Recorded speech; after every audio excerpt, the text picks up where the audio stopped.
Don't forget to go to ashkicking.com for pound the best home health and beauty fragrance products. And I come at you, you better not duck me, son. You better not duck me, son. I'm telling you. Hey, that's what we're doing, baby. That's what we're doing. This is the third appearance, baby. You know the game. You know the game, and I'm coming for you. I am coming for you. I will come here to Brooklyn and strip you of your title, son. Easy breezy, baby. Yeah. Last question. What are your thoughts about Mikey Garcia saying he's willing to fight Errol Spence at the end of 2018? What's your reaction towards that? Yo, he also said he wanted to fight me. He's a fighter that wants to fight. You know what I mean? A lot of things are said. I appreciate when things are actually getting done. So until it's done, it's just something being said. But if it gets done, then that's a big fight for a lot of fight fans. Dante's Boxing Nation, what's going on, guys? So you heard Keith Thurman's reaction to Mikey Garcia calling out Errol Spence. Now that interview was conducted about 6 months ago, when hardly anyone believed Mikey Garcia really wanted to fight Errol Spence. You fast forward to present day, and now that fight is close to being a signed deal. There's a very, very good chance we're going to get to see Mikey Garcia versus Errol Spence the end of this year, and that's what Keith Thurman had to say. I wanted to talk about this because I thought it was interesting to hear what does Keith Thurman think now that the fight is close to being official, considering the fact that he is Errol Spence's biggest nemesis damn near. And that's not to suggest that they have a hatred towards each other, but realistically, if you think about it, Errol Spence's name is now synonymous with Keith Thurman's name, just like Manny Pacquiao's name is synonymous with Floyd Mayweather and Anthony Joshua with Deontay Wilder. But what's really interesting about Mikey Garcia challenging Errol Spence is it does put some type of pressure on all of the welterweights in the division. I mean, just imagine if you had a couple of men hanging out. They're in some house, right? And one of the rooms, let's say they think the room is haunted or something. It's dark in there, there's no lights, and they want to go in there and check it out, but they keep saying, no, you go. No, you go first. No, you go first, right? And while they're arguing on who's going to go first, all of a sudden, some little kid, he walks past all of them, and Mikey was willing to go in that dark-ass room that no other welterweight wanted to enter. So credit to Mikey Garcia. Big credit to Mikey Garcia. Now, I could be wrong what I'm about to say next, but just like that little kid going into the dark room, we know what that would do. That would obviously give those grown men courage to go in the room as well. And I think that's exactly what's going to happen after this fight. Or not even after this fight, just the fact that Mikey Garcia has called him out, and especially once the contract is signed, we're going to hear more people saying, you know what, I'll go in there and I'll fight Errol Spence. I mean, matter of fact, we already heard Sean Porter say it. Sean Porter just recently said it about a week ago. He said that if he beats Danny Garcia, he plans on fighting Errol Spence. He didn't say next, but he just says he plans on fighting Errol Spence if he beats Danny Garcia. So it's already starting to happen. So once again, I'm really curious to know what Thurman thinks about this fight, how it will play out, the chances that Mikey Garcia has in this fight. It'll be interesting to hear what Keith Thurman has to say. It'll also be interesting to see if Keith Thurman, if he ends up fighting Errol Spence before he retires. Assuming, of course, that Errol Spence beats Mikey Garcia, which, you know, the more I'm thinking about this fight, guys, I don't believe that this is going to be... I believe with Mikey Garcia's boxing IQ, his defense, his accuracy, and his power, that I believe he's going to carry to the 147-pound division.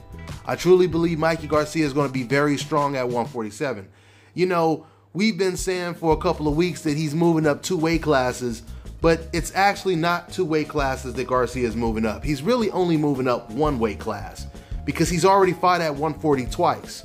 Okay, so I truly believe that Mikey Garcia, he's comfortable with being in the ring with welterweights. Once again, I've been at Mikey Garcia's camp, And I've talked to his sparring partners. I talked to one sparring partner in particular that was a middleweight. And he told me that Mikey Garcia hits harder than some of the middleweights. So the more I think about what Mikey Garcia's sparring partners are saying, the more I think about this whole fight playing out, I'm starting to realize Mikey Garcia is not at that much of a disadvantage. I mean, once again, you have to understand styles make fights, right? Because if Mikey Garcia was going up against Margarito at 147, I think we would all say, oh, Mikey Garcia wins that fight, right? And we know that a Margarito would probably rehydrate to 170 pounds. Margarito was damn near 5'11", 6 foot tall. He was a really big welterweight. I mean, if Mikey Garcia was going up against James Kirkland, who fights at 154, I would pick Mikey Garcia to win that fight. Because styles make fights. Because James Kirkland is a flat-footed fighter that comes forward, lacks defense, and he would be a sitting duck for Mikey Garcia's extremely accurate laser right hand that he lands, and his jabs.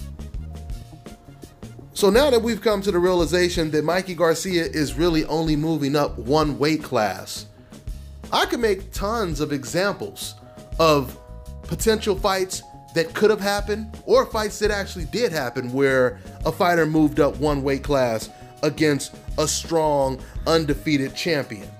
Andre Ward versus Sergey Kovalev comes to mind. Do you guys know that when Andre Ward fought against Kovalev, Andre Ward was the favorite to win that fight? He was the favorite to win that fight against the undefeated Crusher, okay?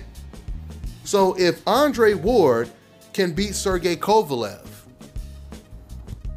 then I'm just telling you, it's not impossible. It's far from impossible that Mikey Garcia could possibly pull off an upset against Errol Spence. And this is something that I've been telling you guys ever since Mikey Garcia beat Robert Easter.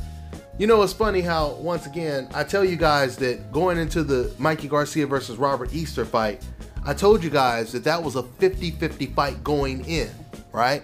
And once again, I tell you guys, when you say a fight is 50-50, that doesn't mean you believe the fight is going to be fought tooth and nail like Ali versus Frazier. No, what that means is, on paper, it's a 50-50 fight. I mean, a 50-50 fight, we all know, can end up in a first round knockout. It could end up in a lopsided decision, or it could both fight in a draw. There are all different types of situations and scenarios.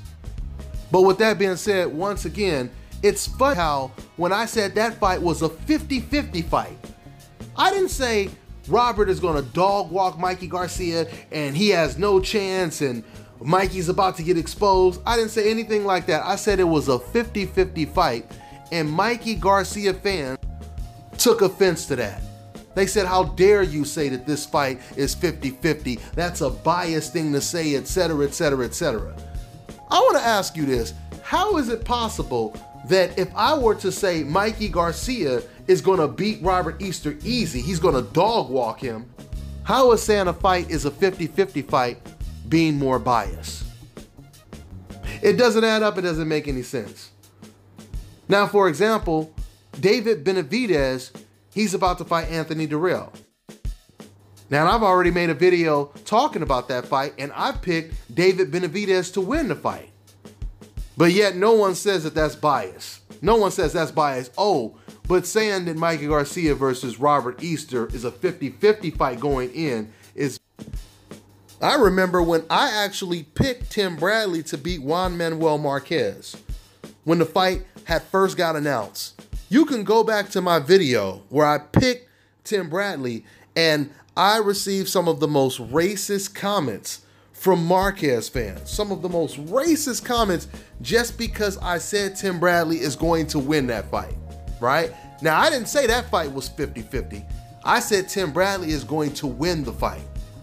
And Tim Bradley delivered. But once again, because I said that, these Marquez fans, they went in like it was nobody's business with all type of racial slurs in the comment section. And outside of the racial slurs, they continued to say I was biased for picking Tim Bradley. I mean, damn, if you think about it, there's only two people you can pick, right?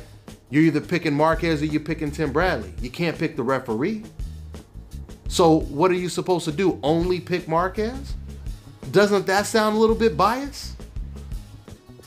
So I bring all this up to say, isn't it kind of funny how I said that Robert Easter versus Mikey Garcia is a 50-50 fight?